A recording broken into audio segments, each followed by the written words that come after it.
future, talk radio will actually educate, inspire, and make you think. The future is now. Topics and music that affect your life from Universal Broadcasting Network. Tune in at ubnradio.com. This is On Air with Tony Sweet, your number one source for all things entertainment, exclusive interviews, and guests from TV, film, the Broadway stage, and your favorite musical artists of today. Talking shop is a given, but deep conversation is Tony's specialty. On Air with Tony Sweet starts now, exclusively on UBN Radio. All right, this is On Air with Tony Sweet on Universal Broadcasting Network, and I am the host of the show, and I'm excited. I'm so excited to have this lovely lady, very talented lady from the East Coast, because we're on the West Coast, in studio with me. My co-host Carla is off today, but I found somebody to replace her today.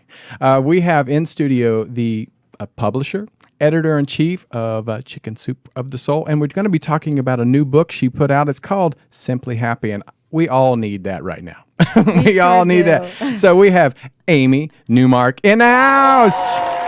Amy, how you doing? I am just fine. I'm simply happy to be here. Simply, isn't that what it's all about these days? Any time of that, because we're in our 30s now, and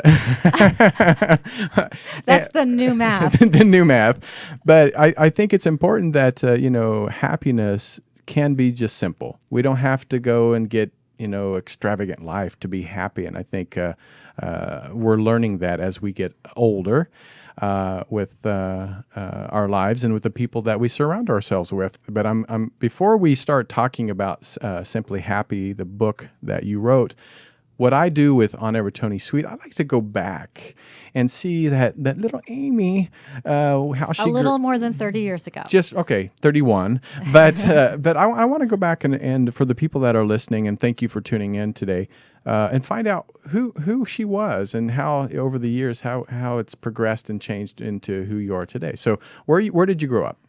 Chappaqua, New York, which is a suburb of New York City. Not what Chappaqua is it now? Is it like right outside of New York or 35 or 40 miles. Not bad. So where I'm from, it's like we had 200 people in my hometown.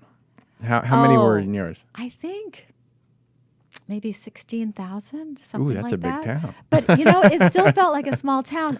Our phone number was just 4338. Oh, You wow. only had to dial 4 digits. Was it a party line? I think until I went, I think until I went to college, you didn't even have to dial the exchange. Now, where I live in Connecticut, you have to dial 1203 and then the whole number. You're dialing forever. Yeah, I remember when I was a kid, and we did have a party line where you'd pick it up, and it'd be like, Madge, the next door neighbor, talking to Mildred down the street. So they're still talking. So when it switched over to you actually had your own phone number, it was like, oh my gosh, we're moving up big time. Uh-huh. So what was Amy like? Was she, the little Amy, was she shy, or were you outgoing, or tell me about that? I was in between. In between? And I loved reading. My parents didn't really let me watch television. I was allowed to watch Bewitched because my mother looked like Samantha. What's her name? Elizabeth Montgomery. Yeah. So I think that's why we were allowed to watch Bewitched, because my mother looked like her. And we were able to watch Disney, I think, and Animal Kingdom. Oh, wow. And so I just read. I mean, I'd go to the library and take out, a dozen or more books at a time. And I also played outdoors all the time. I played football, soccer, swam. Were you a tomboy? I guess I was. Yeah, I think I was a tomboy. I didn't play with dolls. Right. Yeah. I did. So there we go. No, I was kidding. So your family, can you tell us a little bit about your family? What your dad did? Was your mom a homemaker at the time? Because I know back in those days, most women were homemakers. Yeah, my mom was a homemaker, and my father was an investment banker. Mm-hmm. And he's 87, but he still believes he's an investment banker. And I'm pretty sure he won't be listening to this, right. so I can get away with saying that. Yeah, we won't talk too much about it. But I know as I have gotten older, I see certain personalities of my dad and my mom. Who do you think that you either resemble more as a personality, mother or father? I think I'm a mix. I think I got my father's business acumen, and I think I got my mother's desire to travel and do new things. Oh, wow. So it's you a like to great travel. combination. Yeah. The only problem is the business side keeps me from traveling as much as I'd like to. That's me. That's Yeah. me. I'm like, I want to, but yeah, it's hard to get away. So going through high school, were you like in sports? Did you? Or were you I did tennis, skiing, skiing? Really? languages. I was really into languages. I only took math and science as long as I had to. I mean, I was good at them, but I just Right. didn't enjoy them as much as languages. So senior year of high school, I took English, German, Latin, Oh, Deutsch. and French.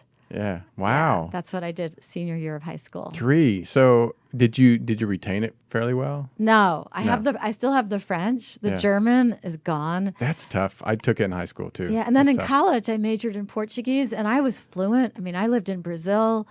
I was really fluent in Portuguese, and I just haven't been able to use it since then. And so it's pretty much gone too. Portuguese. I went to Brazil maybe 10 years ago. Beautiful country and beautiful people, but wow, that's a tough language. Only thing I remember is in obrigado or something like that. Obrigado, yeah. Thank you. Yeah. That's about all I could say, and I said it as much as I could say it because they're probably going, "What is this American?" Keep They're so saying nice thank you. there, though. Yeah. Brazilians are Yeah. so nice. It's such a gorgeous country, and they're wonderful people. So when did you when you went to college? What college did you go to first? I went to Harvard. Oh, Harvard.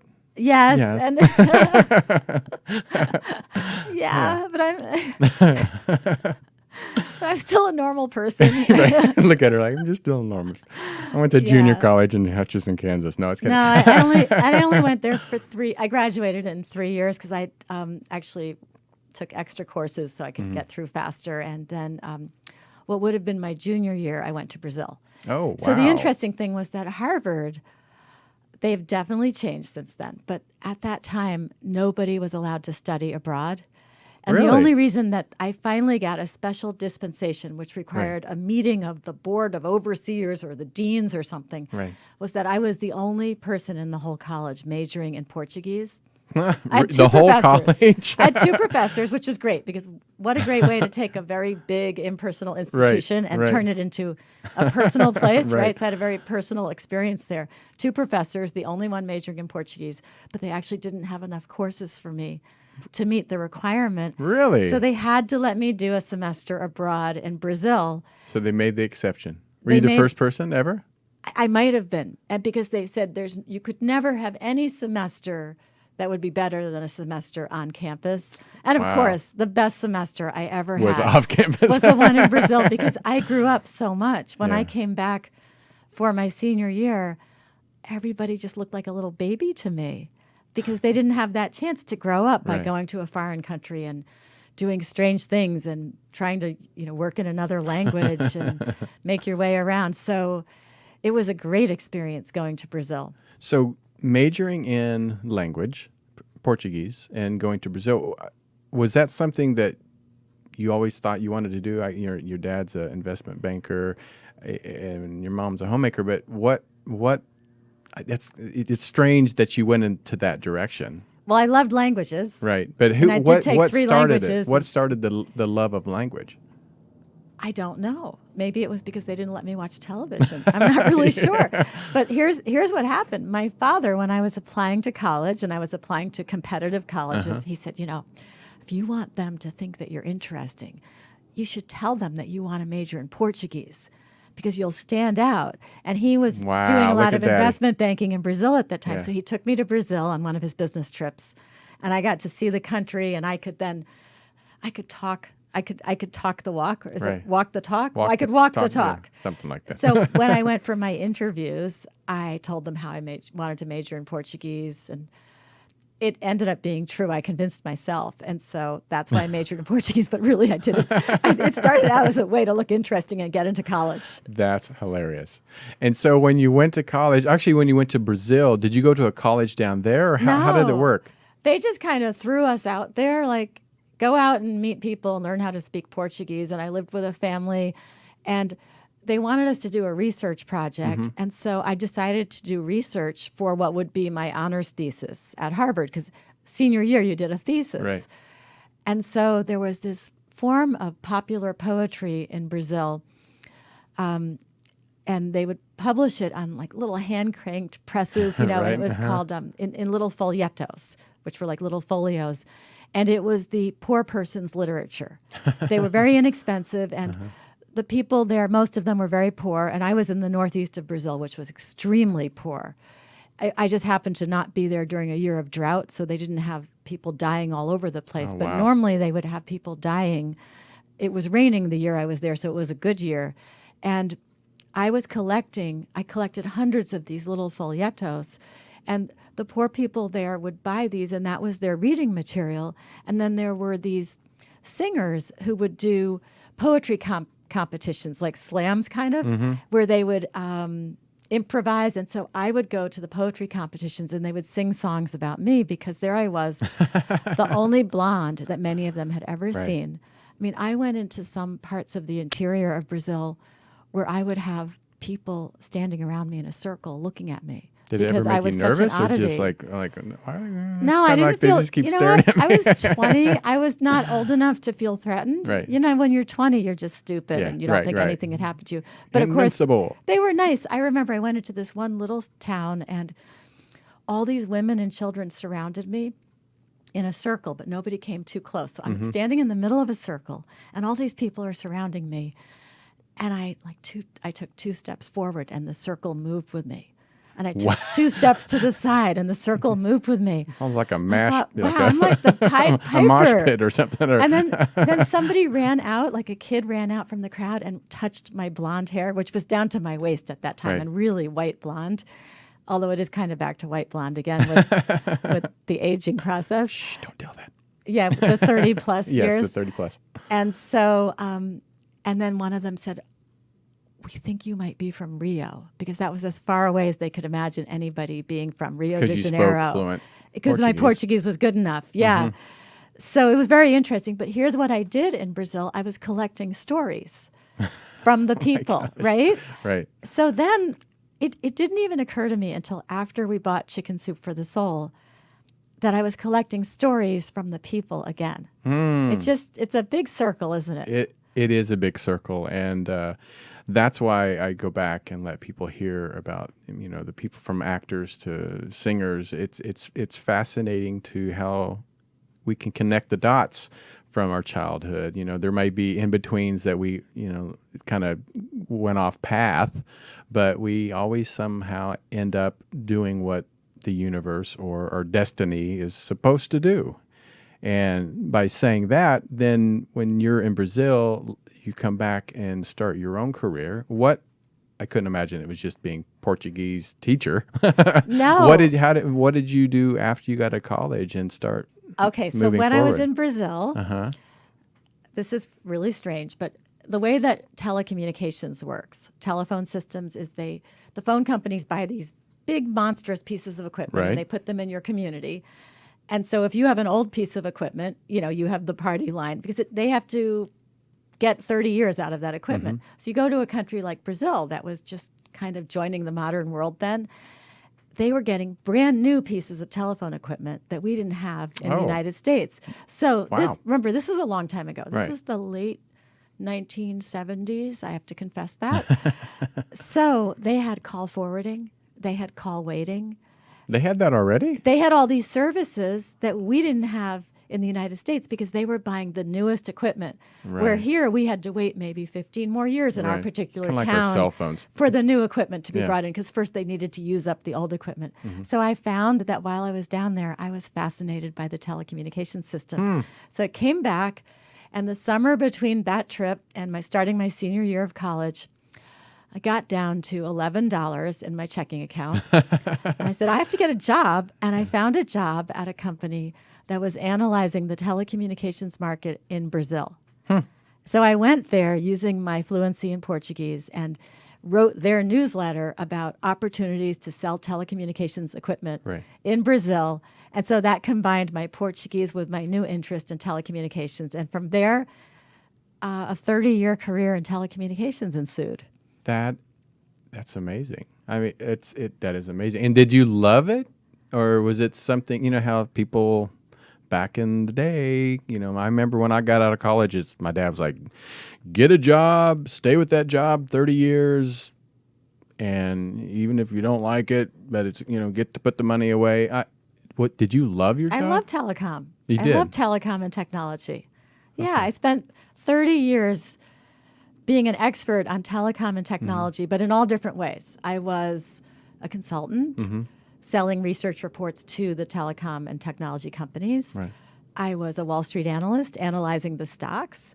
I was a hedge fund manager. I was an investment banker. I joined the management team of a telecom startup and spent some years helping them develop. And then I joined the boards of a lot of different publicly traded telecom and technology companies. So I was always in that area, but doing all different kinds of things. But here's the one unifying theme. You'll great. like this because That's this great. will fit into this whole synchronicity thing. Yeah. Every job that I had in telecom and technology involved massive amounts of writing. Wow. Because I wrote reports. Yeah. I wrote research reports. When I was involved with a company, I wrote all of their press releases. I wrote their annual report. I wrote all the shareholder communications. When I was on the boards of different companies, I was the board member who helped them write their press releases. And so it was always about writing. The whole time it was about You writing. didn't even think about it. It was your job and you liked doing it. I love writing. So did you ever in your life think that you would eventually become an author? Well, I actually wrote a couple of little books about telecom Oh, you back in the did? day. Yeah, but very technical, trade kind of things. I don't even have copies of them anymore. I that's think I too bad. lent them to somebody and they're gone forever. That's too bad. Yeah, so I had seen something, go between the covers Yeah. of a book, but it was about telecom. So no, I didn't think I was actually going to be an author creating books that regular people, that millions of people would want to read. Right. And I think that's, again, just a little bit about my background. And I think how destiny sits in. I was I worked corporate for many years. Then I kind of just got over it and I became a personal trainer out here. And I lived in Kansas. So then once I moved out here, I'm like, I don't want to do corporate anymore. So I became a personal trainer. Completely opposite. And then quite a few years into it of living here, I decided to audition for a singing reality show out of Nashville, but the audition was here. And I made it to Nashville. Oh, wow. Made it to top 3. And then, I went there, didn't win, but it started my career. You made it to top 3. Yeah, right. That's amazing. But it was fascinating to see how life plays its roles, even if we don't want to go in that direction or never thought we wanted to go in that direction. At that time in your life, what took you on a different route that you never thought that would ever happen? You mean Chicken Soup for the Yes. Soul? So what happened was that my husband was looking for something new to do. And I was pretty much done with doing these corporate boards because all of these little companies needed way too much of my help. And it was just time to do something different. And so he was looking for something, and I was willing to go along with him and do something different. And we discovered that Chicken Soup for the Soul was for sale. Wow. And Jack Canfield and Mark Victor Hansen had it for 15 years at that point. They'd done a great job creating this unbelievable format, stories from real people helping other people they don't know. It was a wonderful format. It's been 23 years now. It obviously works. Wow. They were selling, and we looked at it and we said, oh, we know what to do with this. I read about 100 of the old books, the old Chicken Soup for the Soul books. So that was more than 10,000 stories. And I said, I really like Wow. this. I'd only read the original Chicken Soup for the Soul book up to that point. And so I said, I know what to do with this. And I started writing down title ideas, and I was really excited about it. And then my husband knew how he would take it into the digital world, into media. I mean, our second television show is starting soon. There's a movie in development. We've got a big web presence. We're doing a lot of really interesting things with this whole concept of sharing real stories. We just acquired Ashton Kutcher's company, A+, which we can talk Really? about more later. Yeah, but we're that's really doing interesting. a lot of exciting things. I think we're the world's favorite storyteller, and we're now going beyond. We're going beyond the bookshelf, and the print books are still the foundation of everything we do, and they're the foundation of our goodwill. But we're sharing those stories in a lot of different ways now also. So he and I are a great team. I create the content, I create the books, and then he does all the other stuff. Right.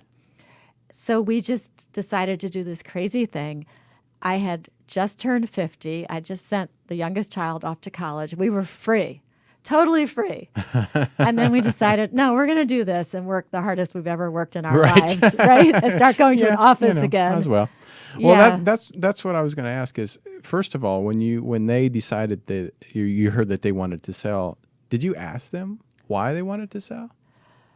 Because It was time for them. Was it just they went to the end where they could take it, or they just decided they moved and find something else that they wanted to do? They loved it, and they wanted to find somebody really good to take Yeah. it over, somebody who would carry on their legacy properly. So it really meant a lot to them to Right. get the right buyer. But Jack and Mark always had independent businesses as well as okay. motivational speakers. They each wrote their own books. So Chicken Soup for the Soul was a joint effort, but most of what they did was separate from each other. So it was time to pass it into new hands, people who could take it to the next level. And we still have a very close relationship with them. That's good. We talk That's all the good. time.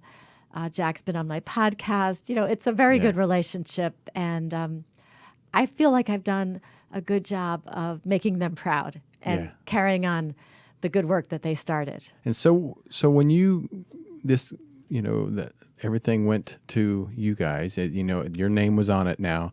What was your first thing that you wanted, not necessarily change, but enhance or to improve upon? What was that first thing that you thought, this is what I want to do? The first thing I did was change the look of the books. So I changed the titles. Instead of Chicken Soup for the Something Soul, which became limiting over the years, I changed it to Chicken Soup for the Soul and then the actual title. Right, Simply Happy. Right. We had Think Positive. I mean, Right. it makes it so much easier to do books about whatever topic I want. I also changed the cover design, brought it It's more into the beautiful, modern yeah. age. I also changed the interiors of the books. I worked with a wonderful graphic designer, and the interiors, frankly, looked like, your kid made them using only MS-DOS because when they started, that was all there was. So Right. we now have beautiful interiors of our books. We've even managed to take those beautiful interiors with design and all kinds of artwork inside and reproduce that in our ebooks also. So you get that in the print books and the ebooks. So I brought them into the modern age, and then I also started doing way more diverse topics. For example, we did one for parents of children who are on the autism spectrum. We did one for people recovering from traumatic brain injuries. We're trying to do a lot of topics that are very relevant today and different. It's in some cases kind of a niche area, but we're Right. trying to serve everybody. Now, when you say you're serving everybody, is there a topic that still that you want to do, but still maybe a little controversial? No. No, is there We pretty do much whatever we everything's on the want. table? Yeah. And do you, just because I'm not behind the scenes to see how it goes. Now, do you go and get experts or find experts that help create these books, or do you guys create these yourself? It depends on the topic. For example, I really wanted to do a book about dreams and premonitions because I thought it was so fascinating, because I make books that I want to read. So I wanted to learn more about dreams and premonitions. So I went looking for an expert, found her on Twitter. I have found a couple of my co-authors on Twitter. That's great. It's amazing. I love Twitter. So I found Kelly Sullivan Walden, and so she taught me about dreams, and she and I together picked out all the stories for that book. So I brought in an expert, and that really matters a lot. I bet. I did a book about rebooting your life. It's called Chicken Soup for the Soul, Reboot Your Life. An example of how you could not do a topic like that under the old Chicken Soup for the Rebooting Your Life Soul. You couldn't do that. But I went to Claire Cook, who wrote Must Love Dogs. I've heard her name too, yeah. Yeah, she wrote Must Love Dogs, and she's written dozens of best-selling novels now. But she had been a teacher, and then she had sat in her minivan and had written Must Love Dogs. And so I thought, well, she's the perfect person to talk about rebooting your life. An area of real passion for her. So I will go out and find the right expert for certain books. Wow. Well, I mean, you have, I'm just going to show you this one picture of yourself with, a stack of books, My Dog's Life, Think Positive, Food and Love. I mean, and it can go on and on because I think, as human beings, times change. The things that we require, things we need in our life change. But love, like that's always going to be, we always need love no matter what we do. But when you purchased and started, releasing books, what was the response like from, your book lovers and your fans? It was great. So I told you we did something crazy buying the company. What made it incredibly crazy was we bought the company at the beginning of the worst recession since the Great Depression, and it was when Borders went bankrupt. When was that? Oh my gosh, yeah, I remember that. Borders went bankrupt. Consumers had no spending money. Nobody was in a restaurant. Nobody was in a store. I mean, it's hard to remember now how awful we felt back in 2008, 2009. We all just hunkered down, right? People were doing this thing called cocooning. I did it. Yeah. And so Barnes & Noble was closing stores. Independent bookstores were shutting down by the hundreds. It was a terrible time. And yet, we did really well right from the start. I think people were looking for what we provide them. That comfort, that unselfish sharing between people. It makes people feel good. And when they were going through tough times, they wanted to read about other people going through tough times and how they handled it. So we did a book called Tough Times, Tough People. Oh, that's a good one. It was amazing because we had stories about people losing their homes and living in their cars, or losing their cars after they lost their homes, and now they're living in a tent. And people lost their jobs, lost everything they owned, lost everything. And if they didn't have financial losses, a tree fell through their house. But something bad happened. And all of these people were so positive, talking about how great their lives were and how they were getting back in touch with their children, and they were playing board games because they had to cancel the cable television. Right. And it was really inspiring. So even during a recession, because our topics are so flexible, we were still able to serve the need of people. It was great. Well, I think you said we are the first time you've actually live streamed on Facebook. Yes. So I'm very honored that this is happening through, my show. And for the people that are listening, we definitely, if you're wanting to ask questions, please ask them in the chat room, and we'll try to ask Amy today, and we'll keep an eye out and ask those here in a little while. So just to let you guys know, let you guys participate. So let's go with the book we have now. Yes, my brand new baby that came out yesterday. Yesterday, congratulations! Wait a minute, I got to do this. New baby. Oh, got the applause. Oh, thank you. So I'm showing the picture right now. Chicken Soup for the Soul, Simply Happy, a crash course in chicken soup for the soul, advice and wisdom. So, what inspired you to do this book? All right. So I told you I read 100 of the old books. So that was my crash course. I read 10,000 Chicken Soup for the Soul stories in about 3 months back in 2007. And I came away from it a changed person. Because when you read thousands of stories from thousands of people who are sharing their most revealing personal experiences, they're very unselfish, right?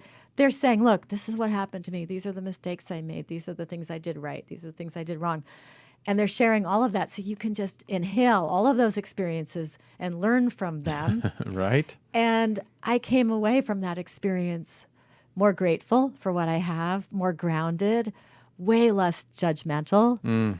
I came away more confident, more aware of the potential we all have, that we all have the ability to rise to the challenge no matter what it is, and power through and accomplish things. So I came away completely re-energized by my crash course. And then I've spent now the last 8 years reading tens of thousands more Chicken Soup for the Soul stories. So I just feel like this gigantic sponge. I have taken in all of this information. So my Simply Happy book is my way of paying it forward and giving people back all of this information that I have synthesized. It's really the distillation of all of the advice and wisdom that I've gotten from our wonderful writers. And I'm now giving it back and saying, look, these things work. And because I'm a Wall Street person by background, very pragmatic, very practical, these are tips that really work. In fact, the double meaning of Simply Happy is that these are simple tips. So they allow you to simply become happy. So most of the tips in my book, I know I'm going to sound like a slice and dice commercial because I'm promising the world, but honest to God, most of these tips you can implement in 1 second because they're just a matter of changing your mind and deciding to think about something differently. Well, what's fascinating, what you said, is it said after reading all these books that you walked away more confident. And it sounded like you had a lot of confidence anyway before to actually improve and enhance your own personal journey and guidance and confidence. That's, to me, testimony right there, because most people we're insecure. We just kind of don't want to be seen. We don't want to be heard. We just want to do our thing and go about our business. But how did that enhance something that was already there? You're assuming I was confident. I am, because No, I mean you were on Wall Street. You were on. Yeah, but so what? That doesn't mean every time I tried something new, I thought, am I going to be able to do this? Right. You know what happened was, as I went through my 20s and 30s, I realized if people ask you to do something, they think you can do it. So I guess you should say yes and then just figure it out, right? I do that a lot. We all do that, right? Yeah. 'Cause if you're not doing things that are outside your comfort zone, you're not growing. And so I talk about that a lot in the book. I talk about how you should just say yes and then figure out how to do it later. And that you should step outside your comfort zone as much as possible. You should do things that are scary. You'll be so proud of yourself afterwards. Yeah. And I think, I've done it. All through my life, I was a very shy kid, through my teens, through my 20s, and even going in my 30s. But then my 40s, now I'm getting closer to 50,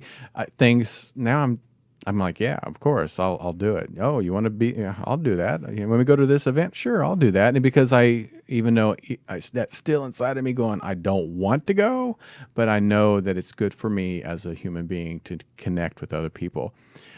So definitely, people always assumed I was just stuck up, that I wasn't. That you weren't shy, that you were stuck up. Yeah, and I'm like, no, not at all. I was just shy. So after reading the books, you got the confidence, and this book here, I'm looking at the back of it, and so some of the tips. Can you just give us a few of those tips? Sure. I would love to hear that. Yeah, I wrote some of them on the back, but there are probably about 30, and in fact, we're doing a social media thing right now. So it's hashtag Simply Happy Project. Simply Happy Project. It started today.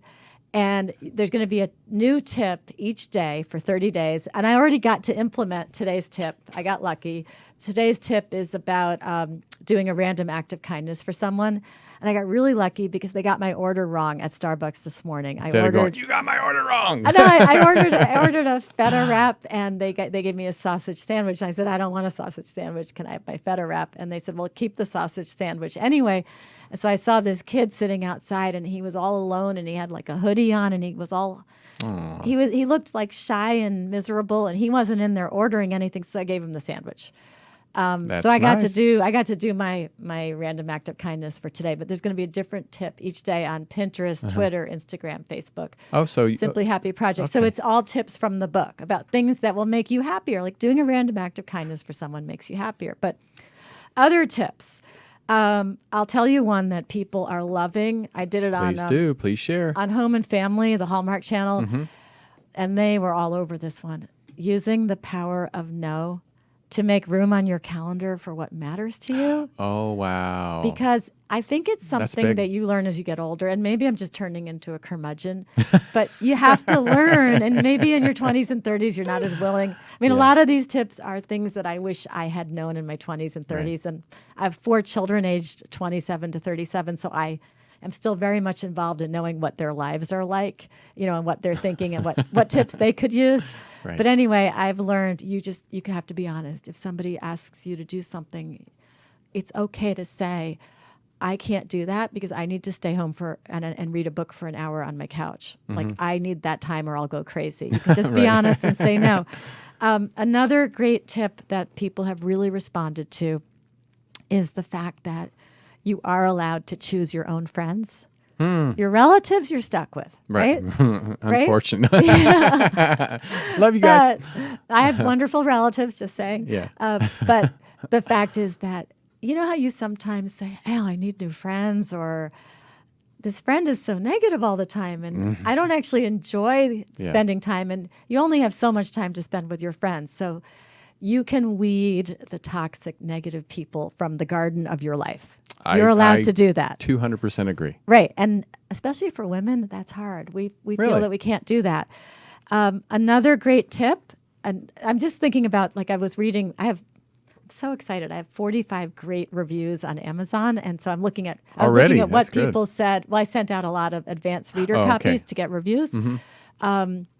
Looking at what they were saying their favorite topics were. So another favorite topic was my realization that I passed on in this book, that you should not strive for perfection. Perfection is a losing game. You can strive for excellence, but not perfection. And I have to say, where I really learned that was on the job at Chicken Soup for the Soul, because I don't know how this works, but there are typos that are invisible inside our books until we have printed 50,000 copies. Then you're like, no.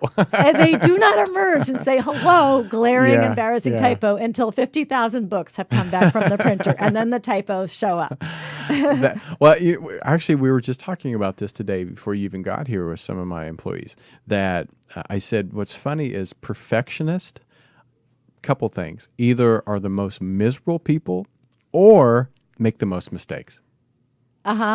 So here's how I view it, because I am a Wall Street and math person, even though I work in the language arts now. Right. So here's my view of it. Having been a mother, I worked, I did all these different things. So I've come to realize, and I tell my whole team this, just get to 90%, because what we consider to be 90% of perfection, somebody else is going to think is 99.9% anyway. But if I am achieving at a 90% level for being a mother, and 90% for being a wife, and 90% at my job, well, that's a total score of 270 points. Or I could try to just do one thing at 100%, and I might get to 99%. So I have 270 points versus 99. Well, I mean, that's 200% again right there. Could you give me some more? Because these tips are amazing, and I'm not just trying to make a commercial out of this, but this is definitely what we need. And a lot of people just don't hear it. They don't, we don't seem to take things in until people actually just verbally say, give us permission. Right. These things are obvious, right? Right. But we don't notice them half the time. Well, and the funny thing is that having written all of these obvious tips down, but they're just tips you need to have somebody else say to you. Right. I am now following my own advice. Every single day, 10 times during the day, I'll think, oh, wait, I should do what my book says I should do. And so I keep telling myself to do these things. So another great tip is time management. So here's what I've learned. I'm a procrastinator by nature, and I'll have, say, the insurance card that's supposed to go in the car, and it'll sit on the desk in my kitchen for 2 weeks, and it won't go into the glove compartment. How stupid is that, right? So now I've learned if I set the timer on my iPhone for 60 seconds, it's amazing what projects you can get done that you've been putting off. You can get a lot of miserable projects done in 60 seconds. So that's another tip. And I've really learned how to use every bit of my time. And I talk about that in the Simply Happy book, all of the ways I have found to fit more work and more productivity into little bits of time that I have. 5 minutes here, 15 minutes there. And with technology, of course, it helps. Oh my God, because you have yeah. access to your email and all your stuff. When I'm looking at my phone, I'm not looking at Instagram. Not that you shouldn't follow me on Instagram and join my 35 followers, but and what might that be? but I'm actually doing the email and I'm getting things out of the way. So that's another great area. And then Another tip that people seem to really like is the one about smiling. A lot of people have asked me about smiling. So that's totally obvious, right? But what I say is a smile is a boomerang. You throw a smile out there, comes right back at you. And I've Unless been they're just using this grumpy strategy. people, but Well, but you can use it on a grumpy person. I do it all the time. Okay, you're at the Motor Vehicle Bureau. If you don't have an automated one, if you still have to Right. go in person, and the grumpy clerk is standing there because she's had a lousy day because everybody's mad at her because they had to stand in the line. If you smile at her, she kind of has to smile back. And then all of a sudden she feels better. And I just find when you smile at people, they relate to you differently and it really changes your day. And you might throw a smile out there at 7 a.m. and who knows, that might have turned into 100 smiles that wouldn't have happened otherwise by the end of the day. Because it is But contagious. if people smile at me, I know I do more for them. I try harder for them. I relate better to them because a smile shows you that there's an actual person inside. Right. I mean, it's true. And where I grew up is we always smiled. I'm a hugger. Like, I hugged That's you. true. You hugged me. That's just who I am. And I'm the touch the shoulder as I shake your hand type of person. That's just who I am. And I think it does make a difference. And you see people that are in bad moods or people like, I don't want to be touched. And then you give them that energy and they're like, okay, it's not so bad. Yeah. And then, like you said, then they move on to somebody else and hopefully spread a little love and smile and brighten their day. So what I did in this book, for example, in the Smile chapter, is it's not just my opinion because I didn't want to write a self-help book that was just my opinion. Right. So I cite Chicken Soup for the Soul stories throughout this book. So I give you so many different nice. examples. So in the Smile chapter, I have several different examples from people who smiled. So it's not just me. There are 60 other people in this book giving you advice where I put in the book the stories that have affected me the most, that have helped me the most. Good for you. So it's not a traditional self-help book. It's really a joint effort. It's me and 60 other people who I'm introducing you to. And I even put their bios in the back of the book because I want to thank them for having been part of this. And how did you choose those people? I just thought about the stories that I've read and picked the stories that have affected me the most from the tens of thousands of stories that I've read. So when you've read tens of thousands of stories, but there are certain stories that you just keep thinking about. Like there's a guy named Doug. We love Doug. So Doug, he was turned down for life insurance when he was only in his 40s because he was in such bad shape. He started taking the stairs to work. And Doug has had a big impact on me because I have to go up 3 flights of stairs to my office. And now I take the stairs to work. I don't take the elevator. Do you really? Wow. And I'm constantly choosing the stairs over the elevator because of Doug. Thank you, Doug. And Doug is in the book. When you have beads of sweat come, thanks, Doug. Yeah, thanks a lot, Doug. And so these people, you said these are former stories from other books? Or These are from Chicken Soup for the Soul books. Yeah. Wow. And so did you ever reapproach these people or did you ever have contact with these people or know where these people still are? Oh, yeah. Did you contact them and say, I'm going to use your story again? And no, but I sent them all books and they were all really excited. Oh, that's great. And I've also talked about them on the Chicken Soup for the Soul podcast. Well, I can't believe the time. Excuse me, I'm going to grab my water bottle. Oh, go for it. While she's grabbing a water bottle, I want to find out a little bit more about your podcast because I know, this is a podcast, what I do, and I've been doing this about 9 years. And so I always find it fascinating when people start their own. And why did you want to start your own podcast? Because people asked me to. Ah. So that was one of those things. That's easy that enough. was a good example of step outside your comfort zone. Right. They said, do a podcast. I'd never even listened to a podcast before. So I listened to the whole first season of Serial just to see what it was like. I discovered there's this purple button on your iPhone that's for podcasts. I didn't even know that's what that was. Really? Yeah. And then I just sat down. I said, okay, well, I just sat down and said, what should I do? And then I thought, well, I'm going to have a different topic each day of the week. So I have Motivational Monday, Tip Tuesday. I have Wow Wednesday. That's when I tell the stories about dreams and We love dreams. Paranormal stuff, all the stuff you do on your other podcast. Thursday is Thoughtful Thursday, and Friday is Friend Friday. And so they're most of the Monday through Thursday, they're between 5 and 7 minutes. It's a quick little dose of inspiration. And then Fridays are 15 minutes, and I bring somebody in from the Chicken Soup for the Soul family, and we talk more great. in depth. That is great. And so it's every day. Yeah. And is it live or is it just podcasted? It's recorded. Okay. It's recorded. And it's iTunes. It's on every place that you would find a sure. podcast. It's everywhere. I've Yeah. had 700,000 downloads since I started at the end of February. Congratulations. Yeah, it's good. It's a new thing, but I had to learn how to perform a little bit. It is different. I mean, Yeah. it's what we're doing is a conversation, but you can't just say what's going on. You have to be up. You have to be up a little bit and be a little more animated because you don't want people to get bored. But I don't see how you could, with the stuff, the content that you have, I don't see how you could ever be a lost for words. That's really. true. I mean, I record for 4 hours every 3 weeks. I go into the studio and I record for 4 hours, and the stories keep my energy level up Yeah. because I love telling the stories. Who wouldn't love telling these great stories? Well, I know time is almost up. We only have about 4 minutes left. So I want to go through, if we don't mind, showing a few pictures. Oh, yeah, let's do that. Well, this one is a picture. It looks like way back when. It says Wall okay. Street. So that's when I was 26. I was asked to go on Wall Street Week. I was terrified. There were 6 million people watching it, and oh my gosh, I had been working really, really hard, and I got strep throat. But being a stupid 26-year-old, I didn't even have a doctor. I didn't know I had strep throat. Went down to Baltimore to go on this show, the biggest Wall Street show there is. Right. And I had total laryngitis. Oh, no. And a really high fever. So they poured honey down my throat. They got me all ready. I'm sitting there waiting to be brought out as the guest, and the set fell down. And they said, well, this has never happened before. You're like, thanks. I went, thanks, because I couldn't speak.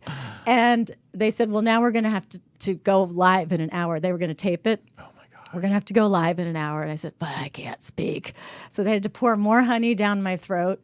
And somehow, I must have had 104 fever. I was deathly ill. Oh, no. I went on, did my thing. An hour later, I was practically delirious. I don't even really remember it. But anyway, that's what that was about. Well, let's look at this one. Looks like you're a Jeep. Is it or what is that? A Honda in the desert. Toyota Land Cruiser. Okay, so that's stepping outside your comfort zone.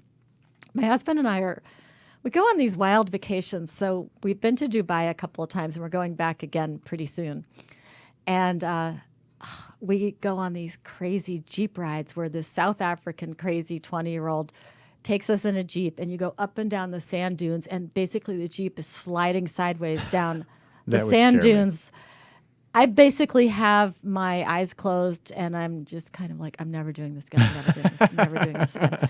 And then I do it again. Said a few choice words. So we're going again in a few weeks. And are you really? Yeah, and besides doing that, and I talked about this in my book, we're going to Oman, which I've never been to. It's supposed to be a beautiful country. It's on the Persian Gulf. And the hotel we're going to is down 1,000 feet below this big cliff. And the really cool hotel guests arrive by paraglider. So I signed us up. So we're jumping off a cliff and gliding into this hotel. And the reason I put it in the book was so that I would have to do it. Oh, my gosh. I'm scared of heights. I'd be sitting up there going, I'll stay right. I am not right afraid here. of heights, but I am afraid of death. Yeah, I don't think I could do that. I'm going to do it. I know it's crazy, but I'm going to do it. I don't think I could do that. Let's go ahead and show this. We love the Chicken Soup for the Soul. Oh, okay. Who are these people? These are my favorite people in the whole world, the people who write our stories. Oh, wow. So there are thousands of them out there. And whenever I can, when I'm going into a city that I haven't been in before, I invite them all to have lunch or dinner. And we get a whole group of them together. And I give them an update on what's going on at Chicken Soup for the Soul. And I just love these people. They are the best people in the world. They share their stories. So the one on the right, what city is this? That's Los Angeles. Los Angeles. And the one on the left is Toronto. So this is Toronto. And then who are these people here? Oh, that is Denver. Denver. Hey, Denver. We love Yep, Denver. Denver. And so these people all contribute to the books. They all write for us, and they love writing for Chicken Soup for the Soul. It is a really important thing on a nonfiction writer's resume to be in our books. It's kind of like those actors who live in New York and basically you have to be on Law and Order or you haven't made it. If you are a nonfiction writer who writes personal stories, you better be in Chicken Soup for the Soul. And we give a lot of people that opportunity. I mean, we have probably 10,000 people we've published. Wow. Yeah. Wow. I that's great. I can't even think that's a lot of people. It is a lot of people, and they're all wonderful. Well, before we go, I want to find out because we got to honor these people who you're with. Who are these people here? Oh, that's my family. That's your family. That's a year ago at my daughter's graduation from med school. Oh, She's the little one wearing wow. the black robe. And Congratulations, Mama. yeah, so you'll see there's my son. There's so my son Mike, his beautiful wife Emily, my husband Bill. There's me, Ella, her fiance Josh, our oldest Tim, and Rosie, and her husband Joey. What a beautiful family. Yeah, we have 4 wonderful kids and 3 wonderful significant others. Wow. No grandchildren yet? They're rotten kids. No, we have 3 grand dogs. How but mean. That's it. Mean. Give Yeah, her some rotten children. Grandkids. And who are these ladies here? Well, besides you. Oh, okay. So that was at a recent book signing for a book we did in the spring called Chicken Soup for the Soul, The Joy of Less. And on the right side is Burke Charvet, who was my co-author on that book and knows a lot about how to declutter your life, make room on your calendar for what matters, because she's a very in-demand actress. Then there's me, and then there's one of our wonderful writers who wrote a story in that book, and that writer's name is Leah Noonan. Wow. Well, I can't believe the time is up. And we didn't get to the questions, but what I think you should do, and the people that are listening on the Facebook Live, is say, Amy, we want you to do more Facebook Lives so we can ask you questions. I think that would be great. I will do that. I don't even know how it works, but our social media person will make it happen. Yeah, I know they can figure it out. But, I mean, you need to go out and get this book, Chicken Soup for the Soul, Simply Happy, a crash course in chicken soup for the soul, advice and wisdom. I'm sure it's at every bookstore and online. It's in Rite Aid drugstores. Really, Rite Aid? Yeah, they're carrying it. Nice. It's at Barnes & Noble, Books A Million, of course on Amazon, bn.com. It's all over the place. Oh yeah. Like I said, I buy everything on Amazon these days, so I know it's Oh, and there. you can read my wonderful reviews on Amazon. I Please swear do, that yeah. tears were coming to my eyes reading the reviews because I worked so hard on this, and it was so nice to see those people appreciating all this hard work. I'll just read one from the chat room. It says from Kathy, says, love the books. We put them in Christmas stockings for troubled teenagers every year in memory of my daughter, Brooke, who also loved the books. So, I mean, you are changing lives, and I'm so honored to have you here and know that you're continuing, the legacy of Chicken Soup for the Soul. And I know it's in great hands. And you've been, 9 years now? 9? It's almost 9 years, 134 books. Wow, that is crazy. But congratulations, and thank you for being here with me. Thank you. I love it. And now you can go to Amy Newmark on Twitter. Yeah, it's at Amy Newmark on Twitter. It's the same on Instagram. I don't do Facebook, well, except for right now. Right. And you can listen to the podcast. Check out our new company, aplus.com, the one that we bought from Ashton Kutcher, and he's working with us. Tell me that real quick, please. So he's still a shareholder.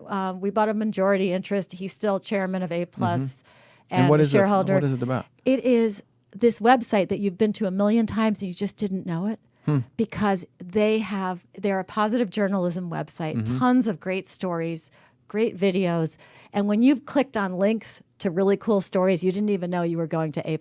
Oh, really? And so now we're working with them to continue this positive journalism, bring more Chicken Soup for the Soul stories to life. Working with Ashton is fabulous. He's such a smart guy.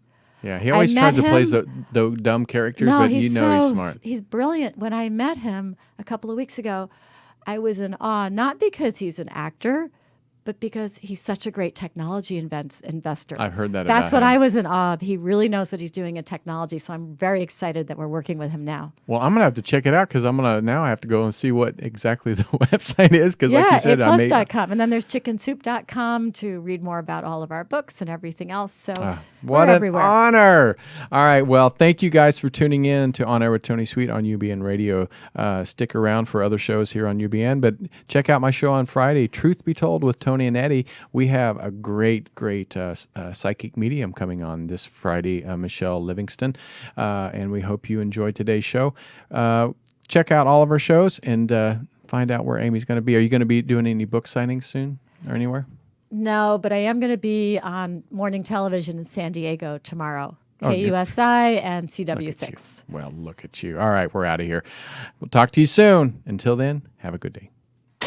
This has been On Air with Tony Sweet. Don't worry, there's more online. Search On Air with Tony Sweet on iTunes for past shows and exclusive behind-the-scenes content. On Air with Tony Sweet every Wednesday and Friday from 4 to 6 p.m. Pacific, right here on ubnradio.com.